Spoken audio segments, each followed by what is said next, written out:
Hello and welcome. Tonight we are not staying in the present. Instead, we're stepping back tens of thousands of years into a world that feels both familiar and entirely alien. A world where the wind carried ice across continents, where the horizon shimmered white instead of green, and where survival was never guaranteed. This is the Ice Age.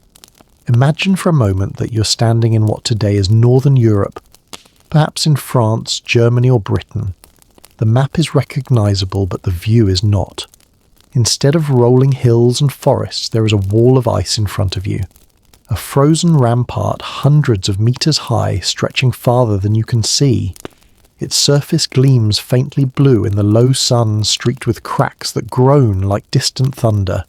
And the air is sharp, dry, almost metallic. Every breath cuts a little. It may sound impossible, but this was home for much of the world just 20,000 years ago.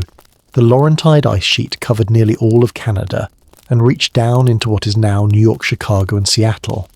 In Europe, another sheet buried Scandinavia and pushed deep into Germany and Poland. At its maximum, ice locked up so much water that sea levels dropped by more than 100 metres. Entire coastlines vanished. New land rose from the ocean, joining islands into continents. If you had been alive, then you could have walked from Britain to France without ever seeing the sea. That is one of the shocks of the Ice Age. It didn't just chill the air. It redrew the map of the planet. And yet, for all its harshness, the Ice Age was not a lifeless prison. The land beyond the glaciers was alive with motion. Herds of shaggy mammoths wandered through frozen plains, sweeping snow aside with their curved tusks to reach the grass beneath. Reindeer and steppe bison grazed in endless lines, their hooves striking the hard ground with a steady rhythm. And predators watched saber-toothed cats crouched low in the shadows, their fangs glinting like ivory knives. But before we get lost in those creatures, pause here with the land itself. Close your eyes if they aren't already closed, and picture this plain that seems endless. The horizon is low and wide, the sky's pale, the light diffuse, the silence is not empty but heavy. Snow creaks under your weight. Far off, a deep crack echoes as a glacier inches forward, slower than any eye could follow, yet unstoppable.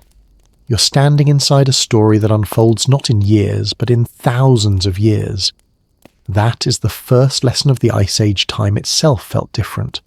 For the people who lived then, our ancestors, this was simply life. They did not know they were inside what we call an Ice Age. They had no words for Milankovitch cycles or orbital shifts. To them, the world was what it had always been, cold demanding, but also full of possibility. Fires flickered inside shelters built of mammoth bones and hides. Children pressed their hands into cave walls, leaving prints that still remain today, messages across 30,000 years. Imagine a palm the size of your own outlined in red ochre whispering, "I was here. I survived this cold. I lived." And here's a fact that may jolt you awake in some places. The ice above these people was more than 2 kilometers thick. That's higher than the tallest skyscraper in New York. Entire mountains vanished under it. Valleys were ground, flat forests erased. From space, if you could have seen the Earth from space, the northern hemisphere looked armoured in white. But if you had travelled south, you would have found something different. Along the equator, jungles still thrived. Rivers wound through deserts that had nothing to do with snow. The Ice Age was not a frozen planet from pole to pole. It was a planet of extremes, blazing heat in some places, endless cold in others, and life adapting restlessly in between. This contrast is what makes the Ice Age so fascinating. It wasn't uniform, it was patterned, patchy, contradictory. While mammoths roamed Siberia, crocodiles lounged in African rivers. While glaciers crept across Canada, people in Indonesia fished warm seas and gathered fruit in humid forests. The same Earth at the same time, but worlds apart. If you listen closely, you can almost hear it. The howl of wind across an empty tundra, the deep rumble of ice shifting, the crackle of a fire inside a cave, the sound of breath, human, animal, Earth itself, in a rhythm older than civilization. And yet perhaps the strangest thing is this: the Ice Age is not gone. We live in what scientists call an interglacial, a warmer pause between frozen pulses. In other words, the Ice Age never fully ended. We are still inside it, just in one of its warmer moods. At some point, tens of thousands of years from now, the cycle may tilt again and the ice will return. When you look out at modern coastlines, at cities along the shore, at farmland and forests, remember, all of it sits on borrowed time. Our world is shaped by an age we think of as past, but it is not finished. Its fingerprints are under our feet. So let's keep walking deeper. Because the Ice Age is more than ice. It is a story of cycles and rhythms, of forces so vast they seem invisible, and of life fragile but unyielding, carving out existence in the cold. The next step is to understand why the Ice Age happened. Why Earth froze and thawed again and again. The answer is hidden in the planet's slow dance around the sun, a dance that has been shaping climate for millions of years. The Ice Age was not one endless freeze. It was a rhythm, a back and forth between deep cold and surprising warmth, repeating again and again across tens of thousands of years. This rhythm was written into the movements of the Earth itself. Our planet doesn't orbit the sun in a perfect circle. Its path stretches and relaxes, its axis tilts more or less, and the planet wobbles like a top slowly losing speed. Each of these changes is subtle. Each happens over thousands of years, but together they decide how much sunlight reaches Earth's surface, and that difference is enough to cover continents with ice or melt it away. Scientists call these patterns Milankovitch cycles, after the Serbian mathematician who first calculated them. The names may sound technical, but the idea is simple. The Earth's orbit is never fixed. It drifts, and with that drift, the climate shifts. Think of it this way. Tilt the planet's axis a little less, and summers in the north stay cooler. Snow from the winter doesn't fully melt. Layer by layer, that leftover snow hardens into ice. The ice spreads, reflecting more sunlight into space, which cools the planet further. Now tilt the axis a little more and summers grow stronger. Snow disappears each year, glaciers shrink and the land greens again. It's as if the Earth is breathing in with cold, out with warmth. The changes sound small. A degree here, a shift of orbit there, yet they carry enormous weight. When the Earth's orbit stretched slightly, sunlight at high latitudes dropped by just a few %. But that was enough to allow ice sheets 2 kilometers thick to grow. Imagine a thermostat nudged barely downward, and suddenly your entire house fills with frost. These cycles set the pace of the Ice Age, but they didn't work alone. Other forces amplified them. Volcanoes, for example, released ash and gas into the air, dimming the sunlight. The oceans shifted their currents, redistributing heat between equator and poles. As glaciers advanced, they drew down sea levels, which in turn changed wind patterns and rainfall. One change sparked the next, like dominoes falling across the planet, and the result was anything but smooth. The Ice Age breathed in long, steady pulses, but sometimes it coughed. Sudden jolts of cold gripped the world for centuries.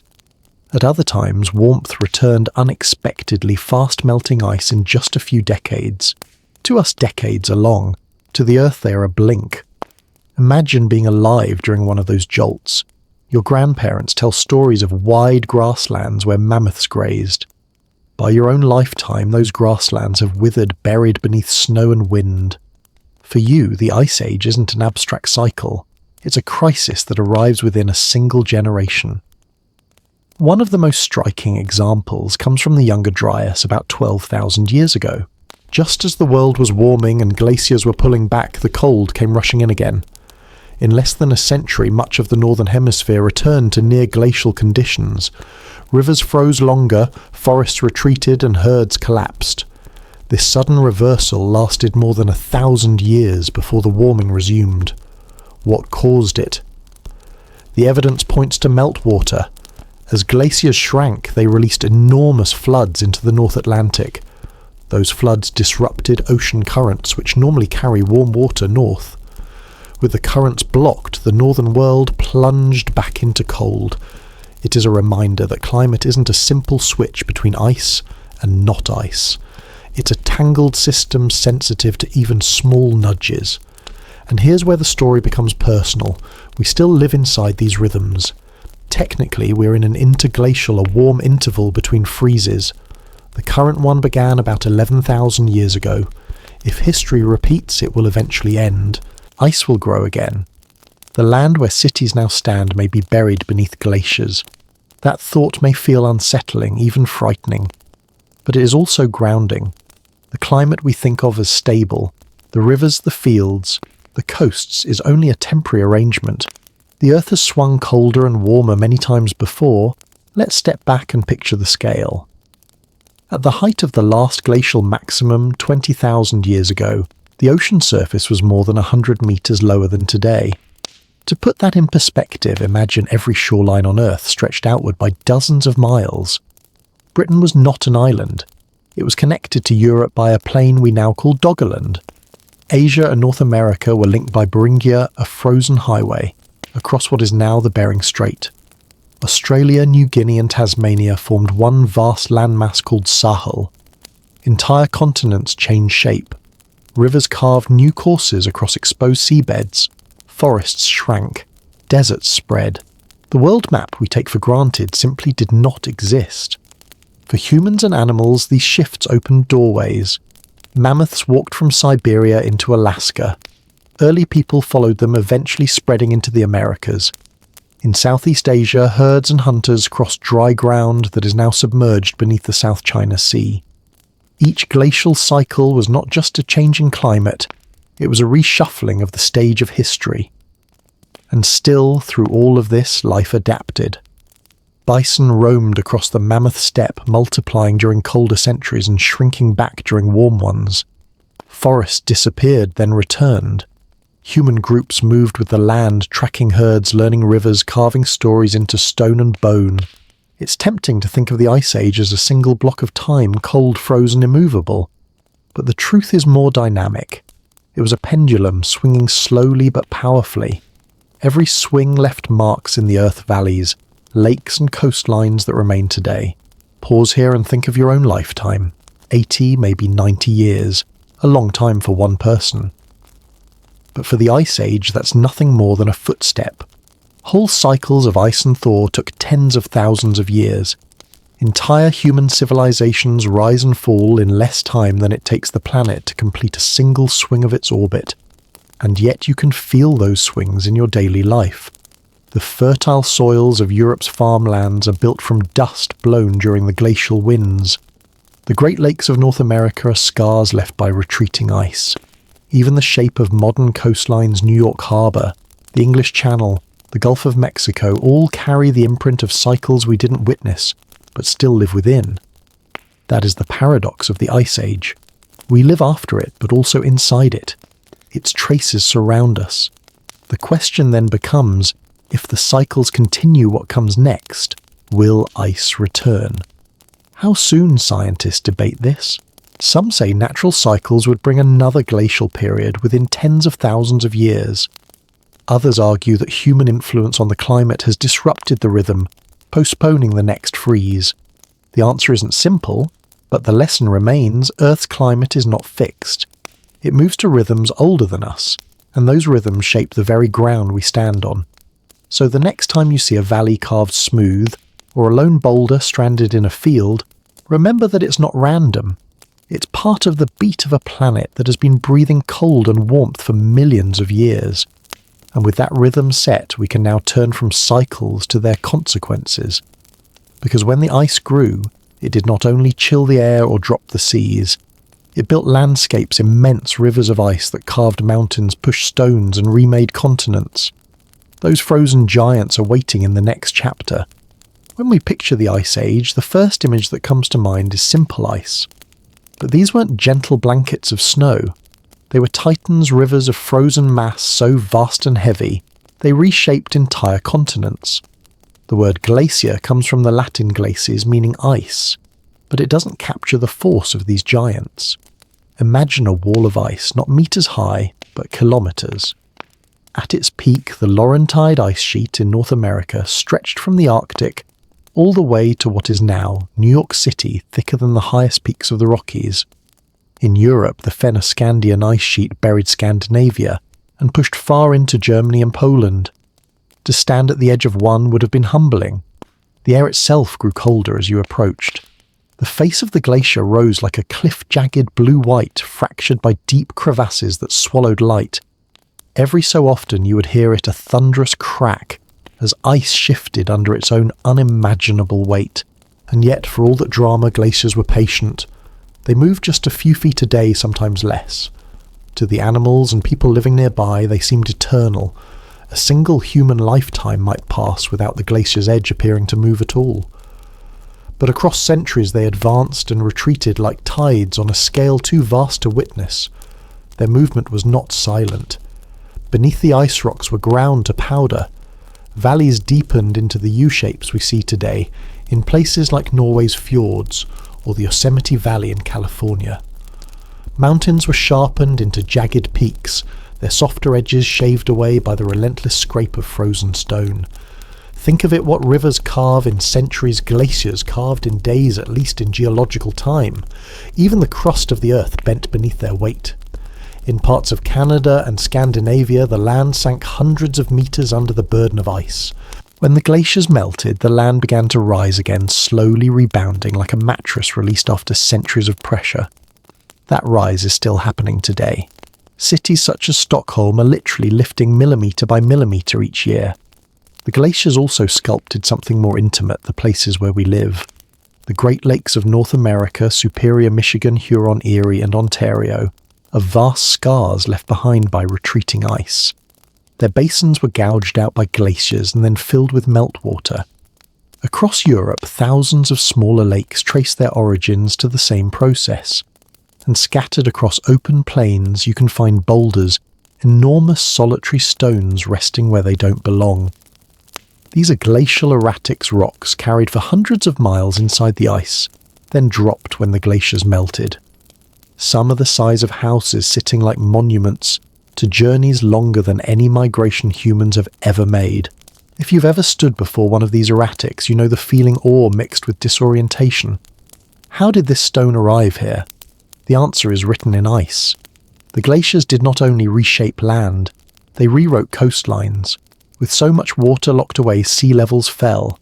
Vast shelves of seabed were exposed, turning bays into valleys, islands into hills, and shallow seas into grasslands. When the ice melted, those same plains vanished again beneath the waves. Imagine watching your homeland swallowed by the ocean over the course of generations, not sudden but steady, inevitable. And yet glaciers were not only destructive, they prepared the earth for renewal. As they scraped across rock, they left behind mineral-rich dust. When they retreated, plants colonized the bare ground, feeding on those minerals. Grass sprouted, then forests. The very fertility of farmlands from the Midwest to northern Europe is a legacy of glaciers grinding mountains into soil. Even the winds of the Ice Age carried that gift. Fine particles blown off glacial plains form deep layers of lower, soft, fertile soil that still nourishes crops in China, Ukraine, and the American Midwest. Every harvest from those lands is, in a sense, food grown from the ashes of ancient ice. But life on the ground did not experience glaciers as abstract forces. For animals and humans, they were barriers, edges of the world. To a mammoth or a bison, the glacier was impassable. Herds moved along its margins, following rivers carved by meltwater. Humans too skirted the edges, building camps in valleys where the ice had not yet claimed the land. The glacier was not just landscape, it was destiny dictating where life could and could not go. Picture it now, you stand at the foot of one of these icy walls. The horizon is nothing but white. The sun is pale, reflecting off the surface so brightly it stings your eyes. Water trickles from beneath the ice, forming streams that grow into torrents. At any moment, an entire lake could burst free, flooding the land below with unstoppable force. To witness it would be terrifying, unforgettable. And yet, for all their might, glaciers were fragile. They grew and shrank with shifts in temperature. They advanced during colder centuries, retreated when warmth returned. They cracked, they carved, they melted into rivers. The very thing that made them powerful, their size, also made them vulnerable to the smallest changes in climate. That vulnerability still matters today. Modern glaciers in Greenland and Antarctica are smaller than their Ice Age ancestors, but they follow the same rules. A slight rise in temperature and they recede, a slight fall and they grow. The difference is that now billions of people live on the coastline shaped by their retreat. The story of glaciers is not just a chapter of the past, it is still being written. For our Ice Age ancestors, however, the glaciers were background massive, immovable but always present. Their daily lives were shaped less by the ice itself, and more by what lived in its shadow, the endless plains of the Mammoth Steppe. That is where survival played out, where herds gathered, predators stalked, and humans hunted. To understand the true heartbeat of the Ice Age, we must leave the walls of ice and step onto those frozen grasslands. Because their life didn't only endure, it flourished in numbers and sizes almost unimaginable today. When people imagine the Ice Age, they often see only snow and silence, a barren world lifeless under the weight of glaciers.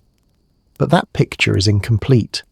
Beyond the walls of ice stretched a land that was anything but empty. It was vast, windswept, and astonishingly alive. Scientists call it the Mammoth Steppe. Picture a grassland larger than any single ecosystem on Earth today, spanning from Western Europe across Siberia and all the way into North America. Cold and dry, yes, but also carpeted with tough, nutrient-rich grasses and herbs. This immense biome supported some of the most spectacular gatherings of animals our planet has ever seen. Imagine standing on a ridge looking out. Before you stretches an ocean of grass, pale and stiff in the icy wind. The horizon is wide open, broken only by the slow movement of herds. Woolly mammoths march in long lines, their shaggy coats swaying like curtains of coarse hair, their curved tusks sweeping low to clear snow from the ground. Each step leaves prints so deep they could hold pools of meltwater. These mammoths weren't rare, solitary giants. They travelled in groups of dozens, sometimes hundreds. To see a herd crossing the plain would be to watch a river of life flowing steadily across the land, a procession so long it might take hours to pass. And mammoths were not alone. Woolly rhinoceroses with their long, forward-pointing horns pushed through snowdrifts. Steppe bison, heavy-shouldered and broad, grazed in endless ranks. Wild horses, stockier than modern breeds, galloped in tight herds, hooves striking a rhythm that echoed across the frozen steppe. Even musk oxen, low and solid, formed tight circles whenever predators drew near, presenting horns on every side like a living fortress. This abundance seems hard to believe. How could so many giants survive in such a cold, unforgiving place? The answer lay in the grass. Unlike trees which waste energy reaching for the sky, grasses kept close to the ground, clinging to soil enriched by glacial dust. In the short summers, they grew explosively, packing nutrients into tough leaves and roots. Mammoths and bison could dig through snow to reach this hidden larder. And because the plants were low and resilient, grazing herds could return again and again without exhausting the land. The Mammoth Steppe was harsh, but it was efficient, a factory of grass that turned dust and sunlight into flesh and bone on a staggering scale. Of course, where there are herds, there are hunters, and here predators of extraordinary size and power thrived. Dire wolves, larger and stronger than modern wolves, prowled in packs, wearing down prey with relentless pursuit. Cave lions, nearly twice the weight of today's lions, hunted in groups across the plains. And most iconic of all, saber-toothed cats crouched in the shadows, their curved fangs gleaming like polished daggers. The balance between predator and prey created a world of constant tension. Every herd movement was shadowed. Every step across the steppe could mean life or death. For humans, this land was both opportunity and danger. Our ancestors followed the herds using rivers and ridges as natural highways. They built shelters from mammoth bones covered with hides to block the wind. Fire burned at the centre of their camp, smoke curling into the icy air. From those fires came survival, warmth, cooked food, hardened weapons. Around them, families shared stories of hunts, of dangers, of the strange, immense world outside. Archaeological sites still hold these traces. In Ukraine and Russia, circles of mammoth bones have been found, the frames of huts once covered in skins. In caves across Europe, paintings of mammoths, bison and horses line the walls, drawn with such care that even now their muscles and movements seem alive. These images were not mere decoration. They were lessons, memories, perhaps even prayers. Proof that humans did more than survive on the mammoth steppe. They made meaning there. And yet life here was always precarious. A single harsh winter could decimate herds. Predators could drive hunters from a kill. Frostbite, hunger and storms were constant threats. To endure meant adaptation, sharper tools, warmer clothing, stronger cooperation. Every spark of ingenuity was tested against the wind and snow. Still, the mammoth steppe was not only about struggle, it was also about abundance. For thousands of years it remained one of the richest ecosystems Earth had ever known. The grass returned each summer. The herds renewed themselves. The predators kept balance. Life pulsed across the plains in a rhythm as steady as the advance and retreat of the ice. Fragments of that rhythm remain today. In Siberia, frozen in the permafrost, scientists have unearthed mammoths so well preserved that their fur still clings to their bodies, their stomachs still full of grass. These relics are time capsules, reminders that the steppe was not an empty wasteland, but a land brimming with life. If you could stand there now, the experience would overwhelm you. The horizon stretching without end, the wind sweeping across the plain, carrying the low sounds of herds, and the distant calls of predators. Every direction alive with movement, every breath tinged with the smell of animals and snow. It is easy to think of the Ice Age as alien, but here on the mammoth steppe it was vibrant, dynamic and familiar. Life thrived, not in spite of the cold, but because it learned how to use it. Mammoths wore coats of dense wool beneath long, guard hairs, trapping heat close to their bodies. Reindeer evolved noses that warmed the air before it reached their lungs. Even the blood of some animals carried special proteins that released oxygen more efficiently in freezing conditions. This was a land of specialists, each shaped by the demands of ice and wind. But there is another truth.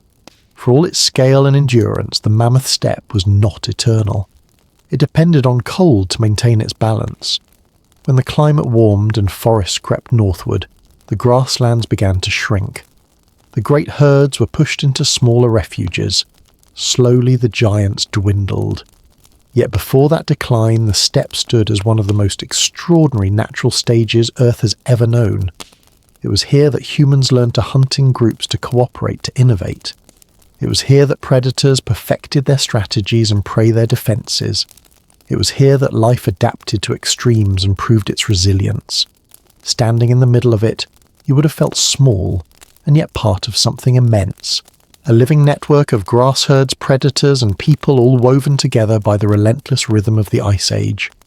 And in that vast network, danger was never far. Because where there were herds, hunters waited. Not just human hunters, but the most formidable predators the Ice Age produced. To truly understand the drama of this frozen world, we must now follow the shadows into the lives of the great predators who ruled the steppe. The mammoth steppe was full of life, but it was never safe. Where herds gathered, predators followed.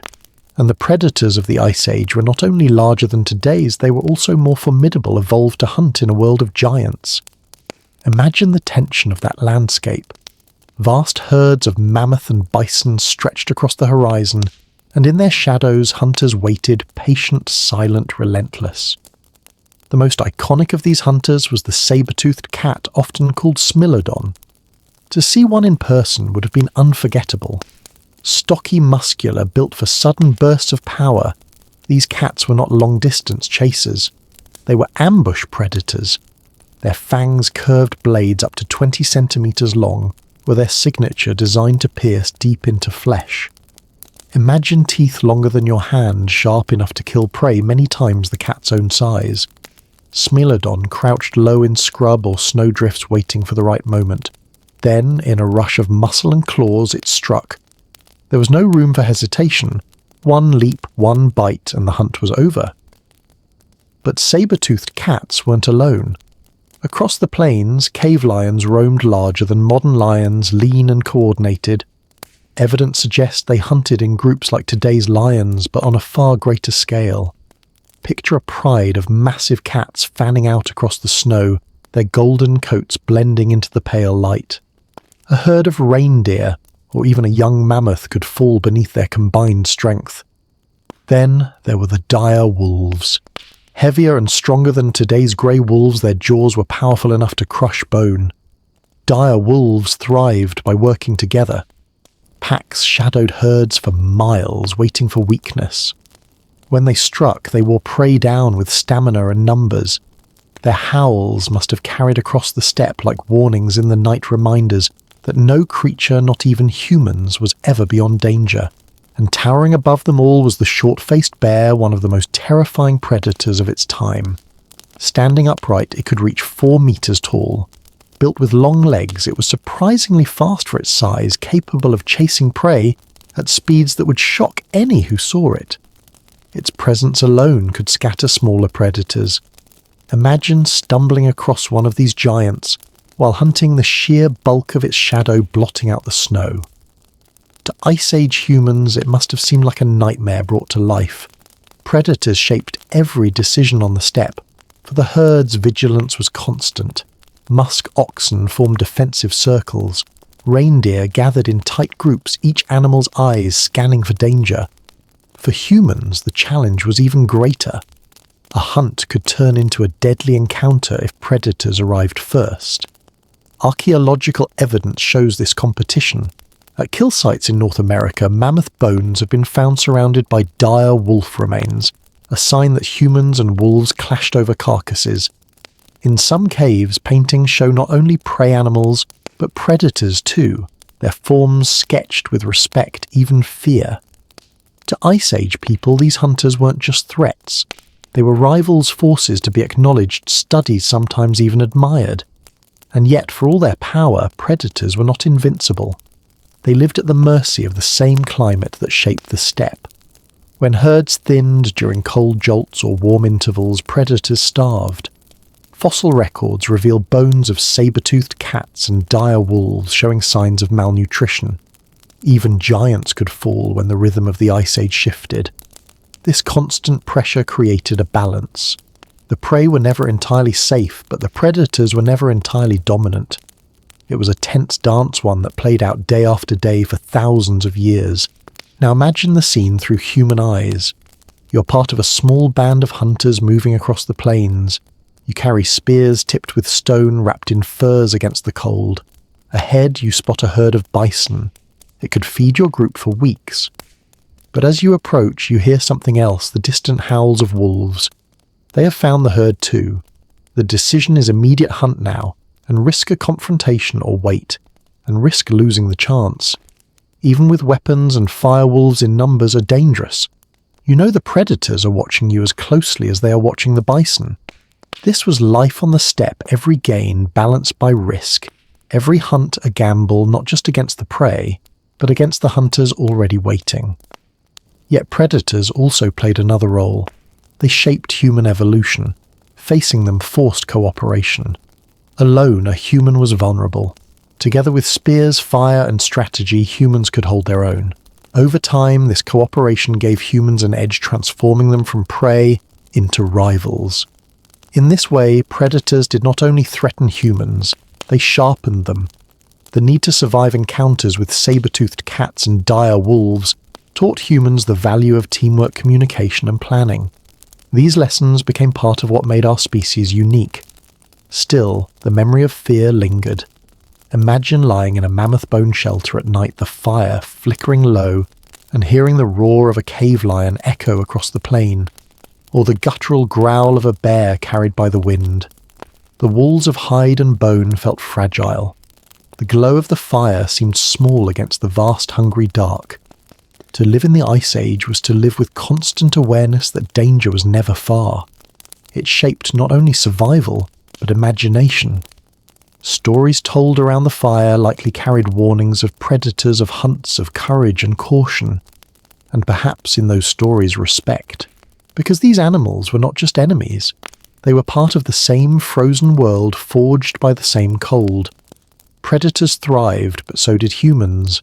Both learned to adapt to test limits to carve out survival, and as the Ice Age wore on, their fates intertwined even more deeply.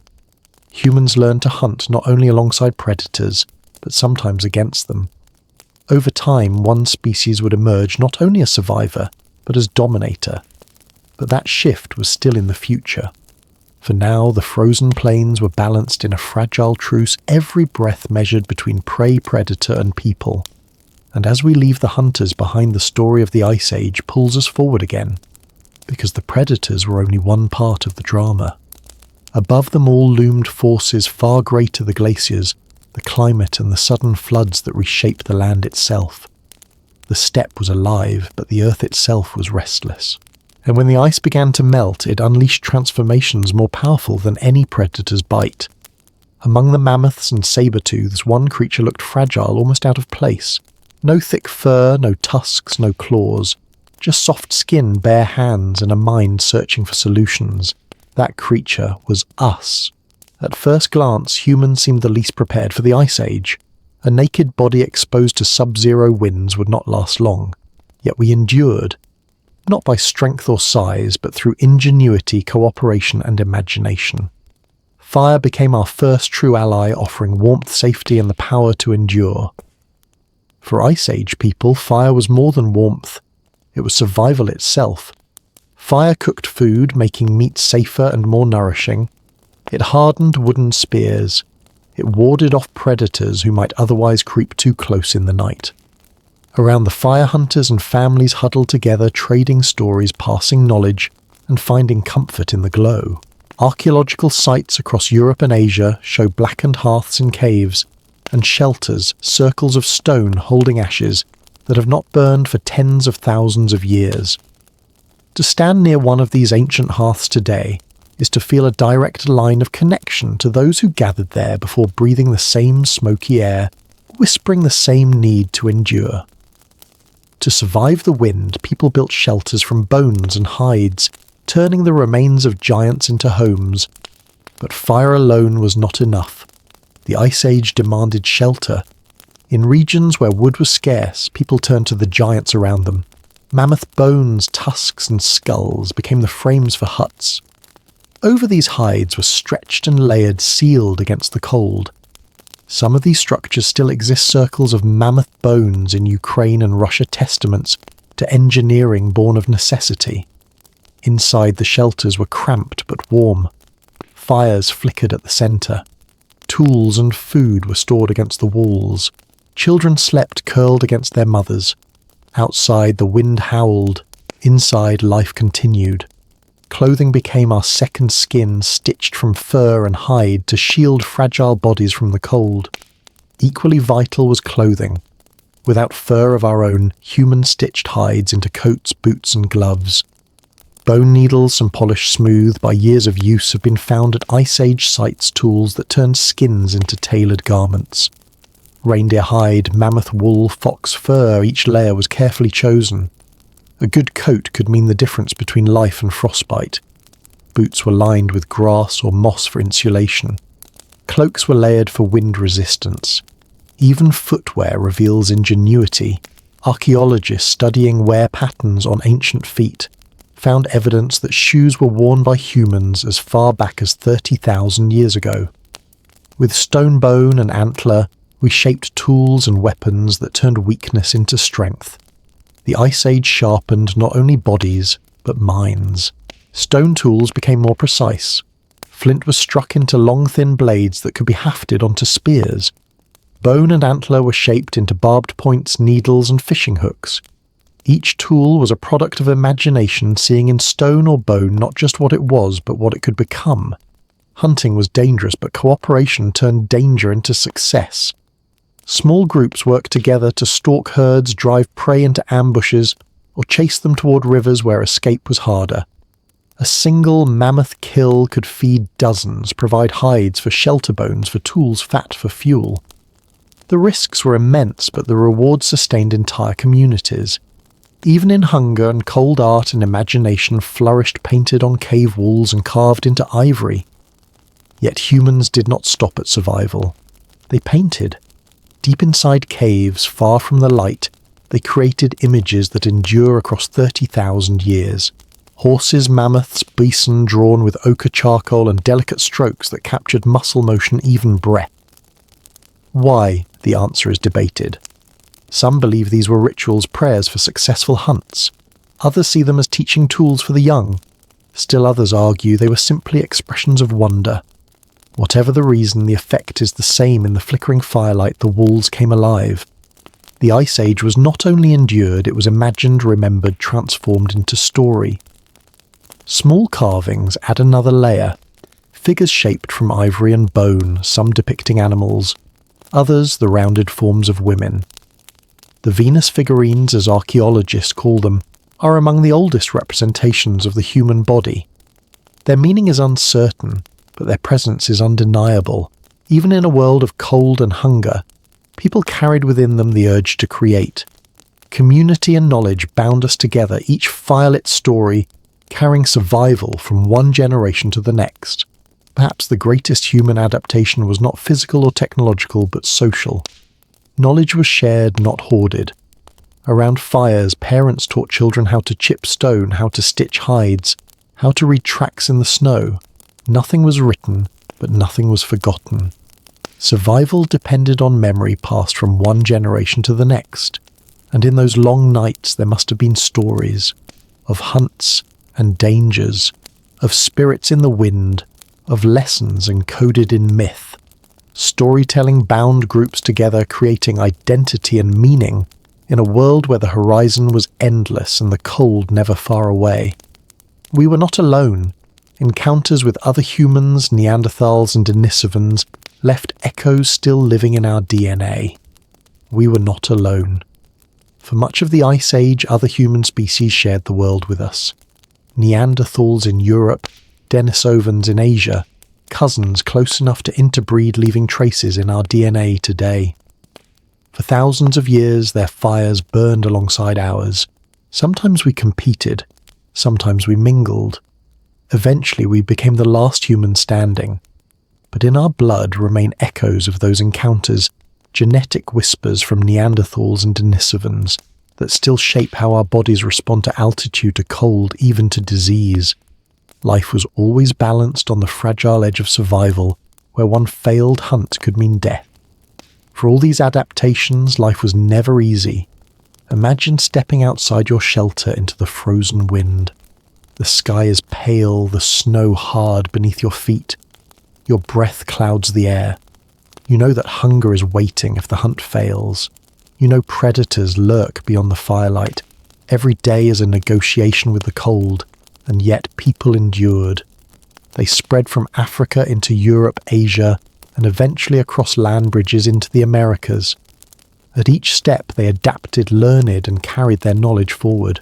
Yet within that struggle were sparks of transformation, forging the resilience and creativity that define us today. Looking back, it's clear that the Ice Age shaped not only landscapes and animals, but us. The need for cooperation built stronger social bonds. The pressure to innovate pushed tools and art to new levels. The challenges of cold taught us to harness fire, to build shelters, to stitch clothes, to imagine beyond the immediate. In a sense, the Ice Age was a crucible. It tested humanity, burned away weakness, and forged resilience. Without it, we might not be who we are. But the glaciers were not still. Even as humans thrived along their edges, the ice itself was shifting. Meltwater gathered in vast hidden lakes. Rivers carved new valleys. The earth was preparing for transformations that would reshape coastlines, drown plains, and unleash floods beyond imagination. For the people of the Ice Age, survival meant watching the land, carefully reading its changes and adapting once again. And so as the fire burns low inside a mammoth bone shelter, and hunters sharpen stone blades for the next day, the horizon is already changing. The ice is beginning to melt, and when it does, the world will never look the same again. The Ice Age was a time of frozen extremes, but it was also a time of gradual change. The world shifted in rhythms too slow to be noticed within a single human lifetime. Yet these changes reshape the Earth more profoundly than anything we can imagine today. The glaciers that once covered so much of the planet were not immovable. They were vast, unstoppable forces, but they were not eternal. The Ice Age had a beginning, and it had an end. The signs of its melting are everywhere, even in the land we walk on today. And when the ice began to retreat, it unleashed some of the most violent, dramatic floods the Earth has ever seen. Imagine this: the ice, once so thick it seemed permanent, slowly began to withdraw. The climate warmed, albeit slowly, and the great ice sheets began to melt. What happened next was not just a trickle of water. It was a release of vast reservoirs held back for tens of thousands of years. One of the most shocking events in this thawing process occurred in what is now known as Glacial Lake Agassiz. At its peak, this lake was larger than all of the Great Lakes combined, stretching across much of North America. It was formed by the massive Laurentide ice sheet that covered much of Canada. But like a dam holding back an ocean, the ice sheet acted as a barrier, trapping this enormous body of water in a basin. But ice is fragile. The massive ice dams holding Glacial Lake Agassiz began to fail. One by one they cracked open and the waters were released. It wasn't a slow, gentle retreat. No, this was a catastrophic flood, one so immense that it would make the Mississippi River look like a creek. The water surged down through what is now the United States, carving out new riverbeds and reshaping landscapes. These floods didn't happen in a day or a week, but in geological terms they were fast. A flood pulse triggered by the collapse of ice dams sent waves of water flowing south, reshaping the land in a matter of days, rather than the slow, patient erosion that usually forms valleys. In some places, these floods were so powerful, they carved out new channels, leaving behind deep, jagged scars. For example, the Columbia River Gorge, which today runs through the Pacific Northwest of the United States, was partially shaped by a series of these glacial outbursts. As water poured through the land, it tore away soil, rock, and even entire valleys. The resulting landscape looked like something from another world. Massive cliffs, deep canyons, and twisting rivers, all created in a matter of days. This was not the only flood to hit. As the ice sheets melted, sea levels began to rise. And this rise in water levels wasn't gradual. It was a sudden surge as enormous glaciers that had held back vast stretches of ocean water finally released their grip. Doggerland, once a rich hunting ground that connected Britain to mainland Europe, was submerged as the seas rose. What had been dry land home to animals and early humans was swallowed by the ocean in a matter of centuries. The same fate befell much of the land between what is now Russia and Alaska. Where once people had walked across Beringia, a land bridge connecting the two continents, there was now an impassable stretch of water. These sudden shifts in water levels weren't isolated. As the ice retreated, rivers swelled. What had been small trickling streams became raging torrents. The floodplains that once cradled forests and grasslands were now vast expanses of mud, and the once fertile soils were washed away, leaving behind a barren landscape.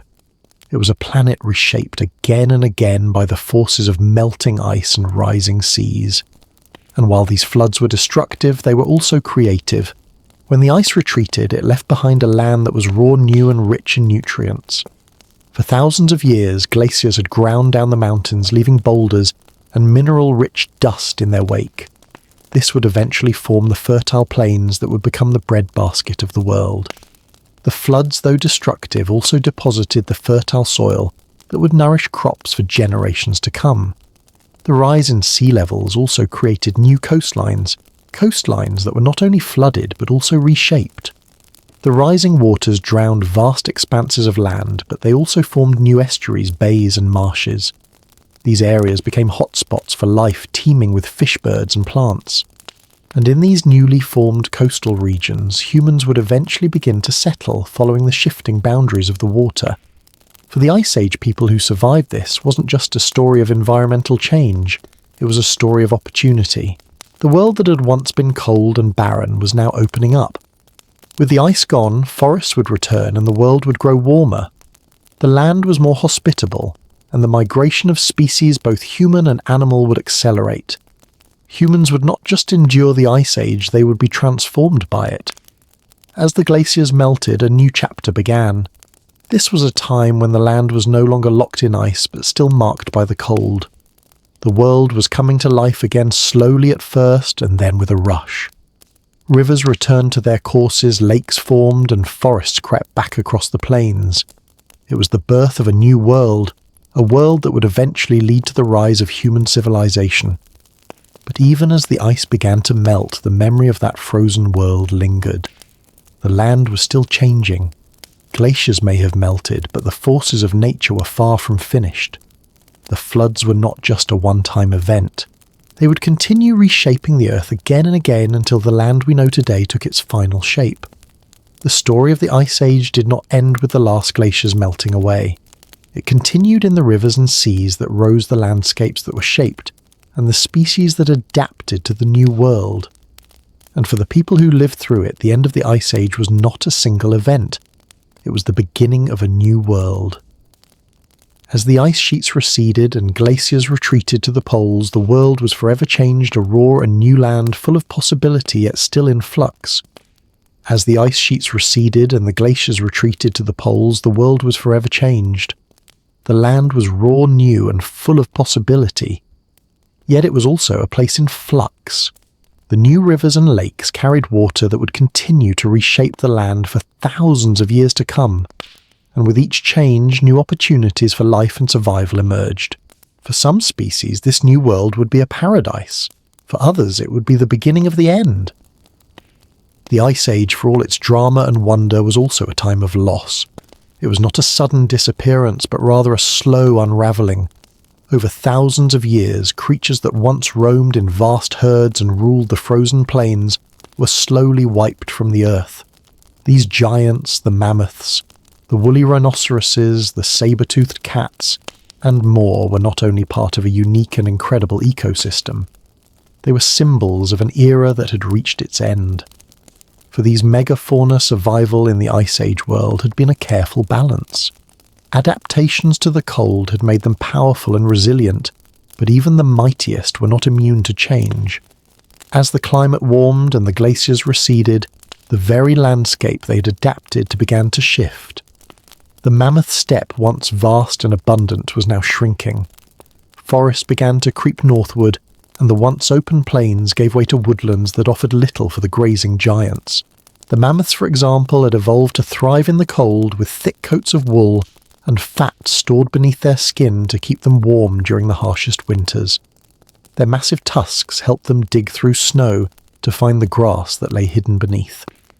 But with the rise in temperatures, the grasses that sustained them began to disappear. The landscape they had roamed for millennia began to change, and as the environment grew less hospitable, their numbers started to dwindle. It wasn't just the climate change that spelled the end for many of these creatures. Humans played a significant role in the extinction of the Ice Age giants. As early humans spread across the world, they began to encounter these massive beasts. With the development of tools, fire, and cooperative hunting techniques, humans became increasingly capable of bringing down even the largest prey.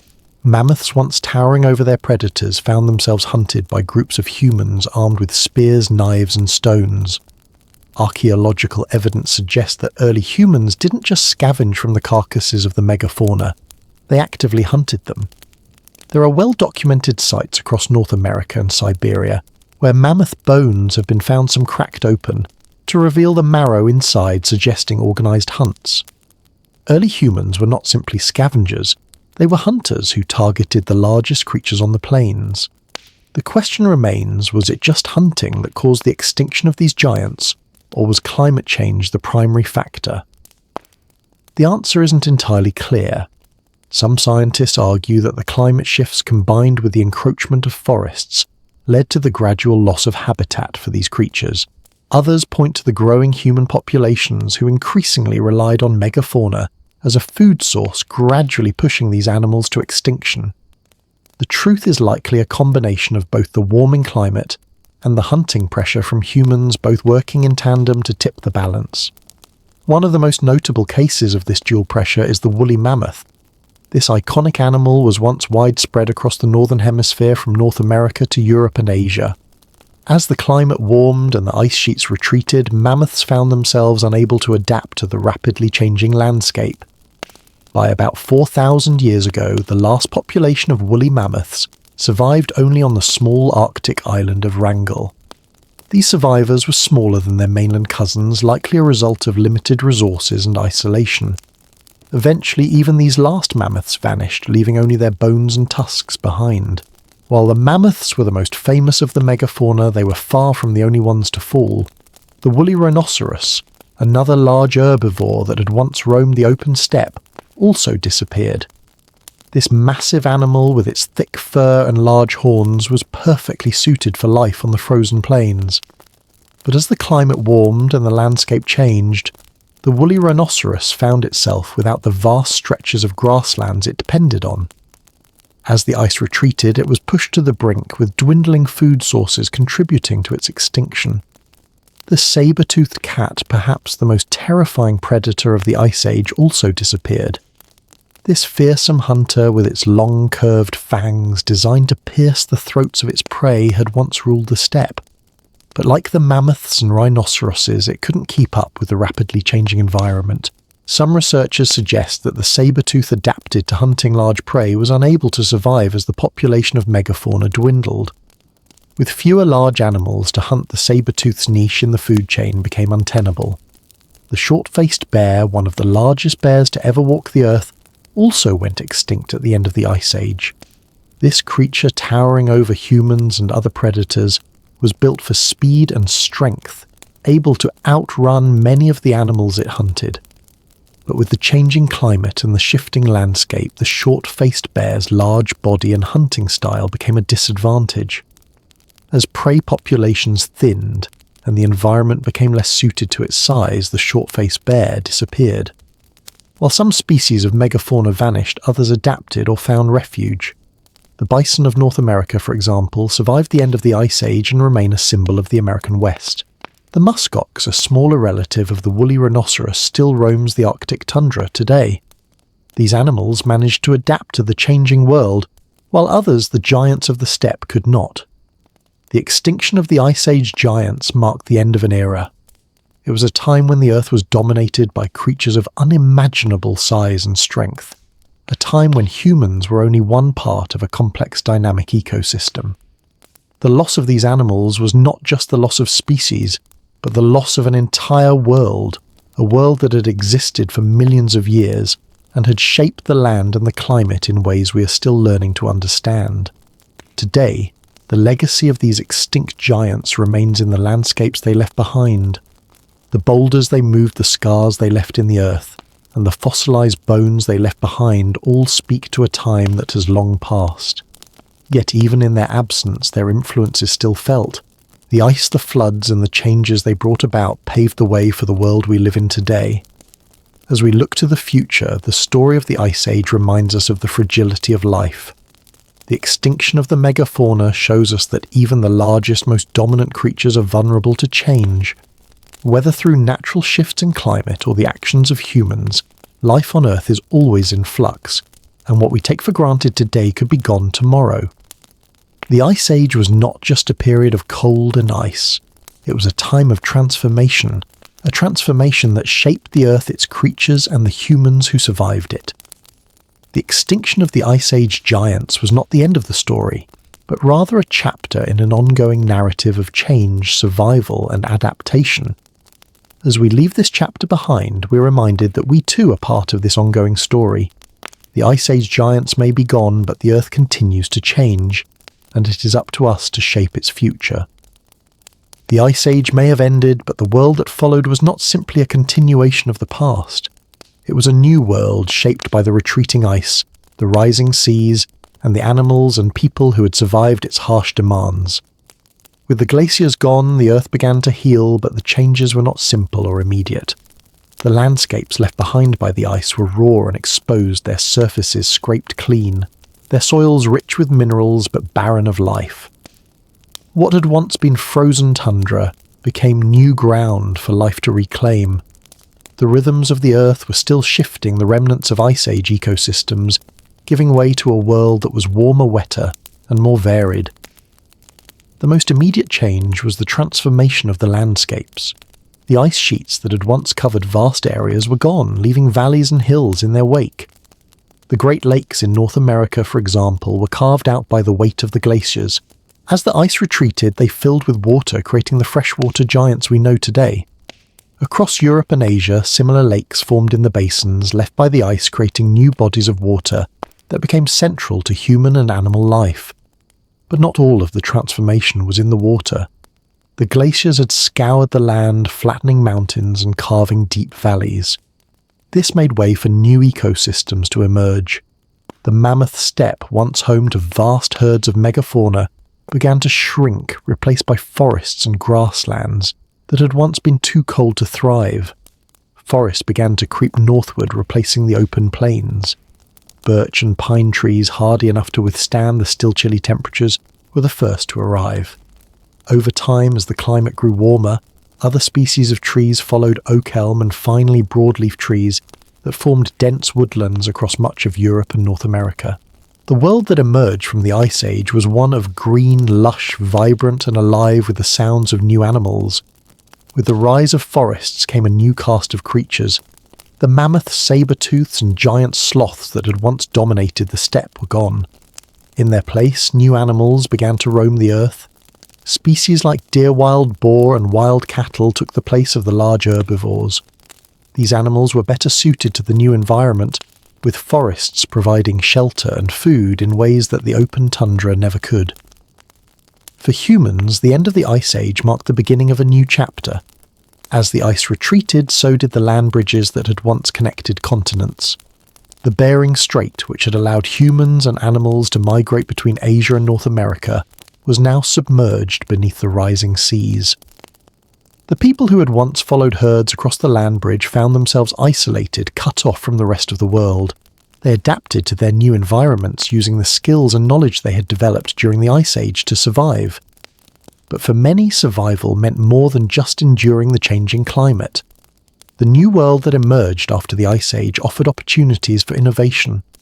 Agriculture was born from the fertile soil left behind by the glaciers. As forests spread, new plant species flourished, and humans began to settle in these regions, farming the land instead of hunting it. This shift from a nomadic lifestyle to one of settlement marked the beginning of civilization. In the fertile crescent of the Middle East, humans began to plant the first seeds of crops. They domesticated wild grasses and began to cultivate wheat, barley and other grains. These early agricultural practices allowed people to build permanent settlements, developing the first villages and eventually the first cities. At the same time, new technologies were developed. Stone tools became more refined and pottery was invented to store surplus food. Early humans learned to work metal, first shaping copper, and later iron, revolutionizing their ability to farm, hunt and build. This shift to agriculture and settled life brought with it a new set of challenges, but it also brought progress. As people began to stay in one place, their social structures evolved. They formed communities, established trade networks, and developed complex systems of governance. The foundations for modern civilizations, from the Sumerians to the Egyptians, from the Indus Valley to Mesoamerica, were laid during this transformative period. The rise of agriculture wasn't just a technical change, it was a cultural revolution. It allowed humans to accumulate surplus food, leading to the growth of populations and the development of trade. With more stable food sources, people had the opportunity to specialize. Some became farmers, others became artisans, while still others became traders, politicians or soldiers. This division of labor led to the development of social hierarchies, and with it the rise of complex societies. The story of the Ice Age is not just one of survival, but also of transformation. The retreat of the glaciers, the rise of new ecosystems, and the birth of agriculture all set the stage for the development of modern civilization. The Ice Age may have ended, but its legacy lives on. In the landscapes we see today, the fertile soils, the vast forests, the rivers that once carried ice, and the societies that grew from the lands shaped by glaciers. As the world warmed, the Ice Age giants disappeared, but in their place emerged new forms of life. These new animals and the humans who learned to live alongside them carried the legacy of the Ice Age with them. The extinction of the megafauna was not the end of the story, but the beginning of a new chapter in Earth's history. As the Ice Age ended, humans transitioned from nomadic hunters to settled agriculturalists, marking the rise of civilizations that would shape the course of history. The end of the Ice Age marked the end of one world and the beginning of another. The transition from hunter-gatherer societies to settled agricultural communities paved the way for the rise of cities trade networks and the growth of empires. The foundations for human civilization were built upon the land that had once been shaped by glaciers and cold winds. But the Ice Age didn't simply end with the melting of glaciers. The marks it left on the landscape, the valleys, the lakes, the fertile soils continue to shape human history today. The fertile plains of Europe and North America, the valleys carved by rivers, and the highlands formed by glaciers were the perfect environment for early agricultural societies to flourish. This was the world that humans inherited, a world that had been transformed by ice shaped by glaciers and ultimately brought to life again by the warming climate. The Ice Age giants were gone, but the Earth had a new set of rules, and in those new rules humans found the opportunity to thrive. The Ice Age is often thought of as a distant chapter in the story of our planet, a time when the Earth was dominated by towering glaciers, vast herds of megafauna, and a world that seemed at first glance so alien to the one we inhabit today. Yet despite the passing of thousands of years, the legacy of that frozen world is all around us. It's in the landscapes we walk on, the animals we encounter, and even the very air we breathe. The Ice Age did not simply end with the retreat of glaciers. It left its imprint on the Earth, shaping the world we know now in ways we're only beginning to fully appreciate.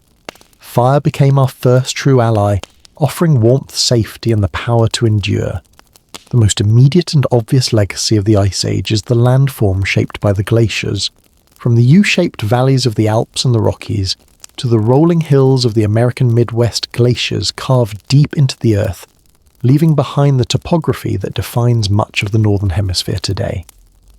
Take a walk through the Great Lakes of North America, Superior, Michigan, Huron, Erie, and Ontario. These lakes are not just random features of the landscape. They are the scars left by the glaciers' massive bodies of water, formed when the ice sheets melted and filled the basins once carved by the advancing glaciers. The Great Lakes hold roughly 1/5 of the Earth's fresh water, a vital resource that sustains millions of people and countless ecosystems today. In Europe, the fjords of Norway tell the same story. These narrow, steep-sided valleys were once filled with ice, and as the glaciers retreated, they left behind deep inlets filled with seawater. The same is true of Scotland, where the landscape is dotted with lakes and valleys that were gouged out by glaciers over thousands of years. These glacial landforms are not only beautiful, but also incredibly important to modern life. They shape agriculture, transportation, and even climate. The fertile soil left behind by retreating ice is the bedrock of the world's largest farming regions. The rivers and lakes formed by glaciers provide water and resources to billions of people, and even the coastlines reshaped by the rise and fall of sea levels during the Ice Age have shaped human settlements and economies for millennia. To survive the wind, people built shelters from bones and hides, turning the remains of giants into homes. The legacy in our ecosystems is also profound. The ecosystems we see today are deeply influenced by the Ice Age. As the glaciers melted, they opened up land for new plant and animal life. Some of the most familiar species to us, such as bison, musk, oxen, and reindeer, are direct descendants of the Ice Age megafauna, their ancestors having survived the shifting climates that followed the Ice Age. These species continue to roam the northern reaches of the Earth in much the same way they did millennia ago, adapting to new challenges brought by modern warming and human influence. Even the wild horses of the American West, once thought to be a reintroduction to North America by European settlers, actually have Ice Age roots. DNA evidence shows that the horses found in the Americas were closely related to those that once roamed the continent during the Ice Age. These horses were part of the great herds that traversed the Mammoth Steppe. They disappeared with the other megafauna but reappeared centuries later thanks to their Eurasian cousins. In the farthest reaches of the Arctic, the musk oxen and caribou are direct survivors of the Ice Age. They still graze on the lands that were once shaped by glaciers. Their thick fur and hardy adaptations allowing them to survive in environments where few others can. Their continued presence is a living reminder of the harsh but resilient world that once existed and continues to exist in fragments. Clothing became our second skin, stitched from fur and hide to shield fragile bodies from the cold. But the legacy of the Ice Age is not just in the land and the animals, it's also in our DNA. As humans spread across the Earth during and after the Ice Age, they encountered and sometimes interbred with other human species. Neanderthals and Denisovans lived alongside early modern humans, and the genetic traces of these encounters are still with us today. Studies of ancient genomes have revealed that Neanderthal genes are present in many modern humans, particularly those of European and Asian descent. These genes play a role in everything from immune responses to skin colour. It's a small but fascinating part of the legacy left by the Ice Age. These interactions, which once seemed so distant, continue to influence us in ways we're just beginning to understand. Similarly, the Denisovan genome, largely discovered from ancient bones in Siberia, has been found in some populations in Asia and Oceania. These ancient people contributed genetic material that helped some of our ancestors adapt to the harsh environments of the Ice Age, allowing humans to survive in cold, high-altitude regions. The Ice Age was a time of human adaptation, and the genetic legacy of that time still pulses through our veins. In this sense, we're all children of the Ice Age, carrying forward the traits that allowed us to survive in a world that was at once familiar and foreign. With stone, bone, and antler, we shaped tools and weapons that turned weakness into strength. The legacy and the climate of the modern world is also significant. The massive ice sheets that once covered the Earth had a profound effect on the planet's climate systems. The cooling that marked the Ice Age wasn't just a drop in temperature, it reshaped global weather patterns, including ocean currents, atmospheric circulation, and even the levels of greenhouse gases in the atmosphere. When the ice melted, it began a new era of climate change, one that continues today. The rise in sea levels and the release of greenhouse gases trapped in ice sheets and permafrost are shaping the climate of the 21st century. The warming that followed the Ice Age set the stage for the climate fluctuations we experience today. We now face a new challenge: how to adapt to a changing world in a way that ensures the survival of our species and many others. The Earth is warming again, but this time the cause is different. While the Ice Age was driven by natural cycles, today's warming is largely driven by human activity. The legacy of the Ice Age teaches us that the Earth is always changing, but it also reminds us of our responsibility to protect the planet and its ecosystems, which have been shaped by both natural forces and our actions. Even in hunger and cold, art and imagination flourished, painted on cave walls and carved into ivory. Even today, the world we live in is still haunted by the rhythms of the Ice Age. The landforms that glaciers left behind, from the Great Lakes to the fjords of Norway, are living reminders of that time. The climate patterns we see today, from cold winters to shifting weather systems, are still influenced by the legacy of the Ice Age. As we look to the future, it is clear that the Ice Age is not just a chapter of the past, it is a foundation upon which our world has been built. From the landscapes to the ecosystems to the very fabric of our existence, the Ice Age continues to shape our world. Its influence is still felt in the rhythms of the Earth, the species we share it with, and even in the genes we carry. Community and knowledge bound us together, each file its story, carrying survival from one generation to the next. The Ice Age is not over. Its story is written into the Earth itself, in every valley carved by glaciers, in every fossil buried beneath the soil.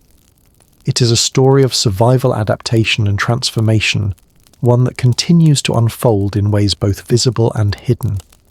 In the end, the Ice Age did not just shape the planet we live on, it shaped who we are. It is a part of our past, but it is also a part of our present, and it will continue to influence our future. The glaciers may have melted, but their legacy remains, and as long as the Earth continues to change, the Ice Age will never truly be gone.